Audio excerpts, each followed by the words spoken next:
वो तो हमारे लाला को देख करके सिंहासन ही छोड़ दिया। थोड़ी जोर की ताली ब्रजवासी बजाए। अच्छा बाबा, और बोले वो तो खड़ा ही नहीं, वो तो हाथ जोड़ करके कहने लगा, प्रभु आज मेरा यह शरीर धारण करना सफल हो गया। अब ब्रजवासियों को यह बात कुछ समझ में नहीं आई। कहने लगे, भैया लाला देख, कुछ ना कुछ तो बात है, कुछ ना कुछ तो राज है। क्या बात है ये हमें बता दे। तू जरूर भगवान है, तू नारायण है। भगवान ने हंसी हंसी में कह दिया, हाँ मैं नारायण हूं। सही सही बता दिया, हाँ मैं नारायण हूं। ब्रजवासियों को भरोसा नहीं हुआ। बोले, अगर जो तू नारायण है तो तेरा कहीं और भी स्थान है या नहीं है? यहां से पहले कहीं का था? बोले हाँ है, बैकुंठ धाम है। बोले फिर हमें बैकुंठ धाम कब ले चलेगा घुमाने? भगवान बोले, चलो अभी चलो। अच्छा कैसे? बोले अपने अपने सभी लोग नेत्र बंद कर लो। जैसे ही नेत्र बंद किए, सोई भगवान लेकर के उन अपने सखाओं को बैकुंठ धाम में पहुंच गए और बाहर दरवाजे पर छोड़ करके स्वयं महाराज बनकर भीतर बैठ गए। अब भगवान की प्रेरणा से जब उन सखाओं के नेत्र खुले तो उन्होंने देखा कि भैया यहाँ तो बड़े बड़े दरगज दरवाजे, हाँ इतना भारी महल किसका है? बड़े संशय में पड़ गए। और जैसे ही महल के अंदर प्रवेश करने लगे ना, सोई द्वारपालों ने रोक दिया। अरे ठहरो, कहां जाते हो?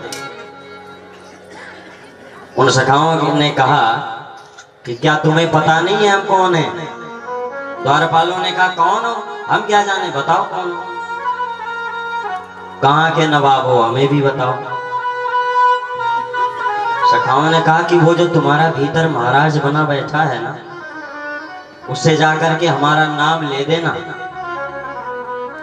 द्वारपालों ने कहा, सुनो, हमारी ड्यूटी किसी का नाम बताने की नहीं। हमारी ड्यूटी यह है कि यहाँ पर खड़े होकर के रखवाली करना है कि कोई अनजान व्यक्ति पहुंच ना जाए। अब तो भैया भगवान के सखा बड़े परेशान।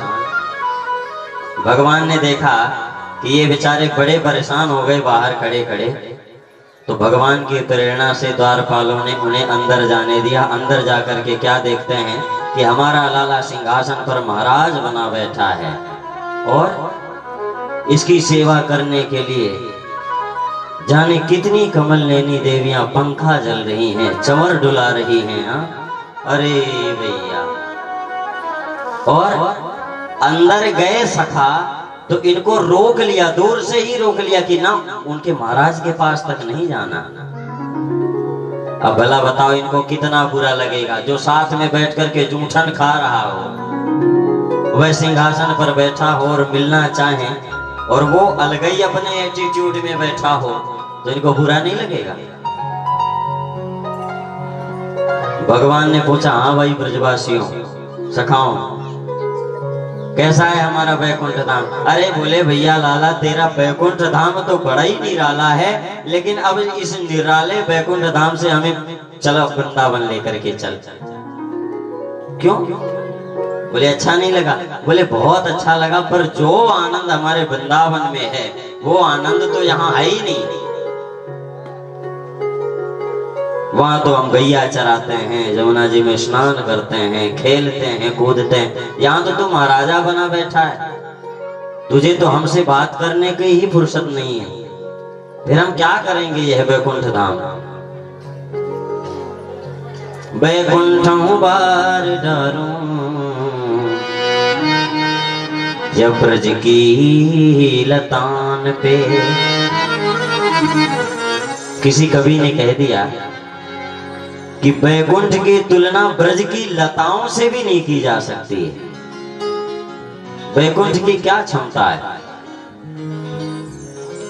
भगवान उन अपने सखाओं को पुनः श्री धाम वृंदावन में लेकर के आए। इस प्रकार भगवान ने अपने उन सखाओं को बैकुंठ धाम का दर्शन करवाया लेकिन भगवान को यह लगा कि हमारी भगवत्ता को ये जान जाएंगे और यहाँ सब कुछ बता देंगे, सो ही हम तिजोरी में बंद हो जाएंगे।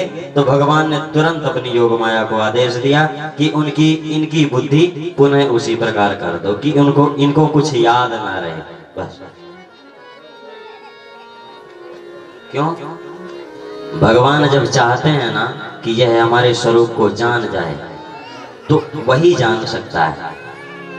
और बाकी तुम कितने ही माला लिए बैठे रहो, कितने ही वर्ष व्यतीत कर दो, कितने ही हवन धूप करते रहो, कितने बढ़िया नहलाते धुलाते रहो, श्रृंगार करते रहो, कहीं कुछ नहीं होना है। सोई जाने जेहि देहु जनाई, जानत तुम ही तुम हो जाए। सोई जाने जेहि देहु जनाई, जानत तुम हो जाए। सोई जाने जेहि देहु जनाई, जानत तुम ही हो जाए।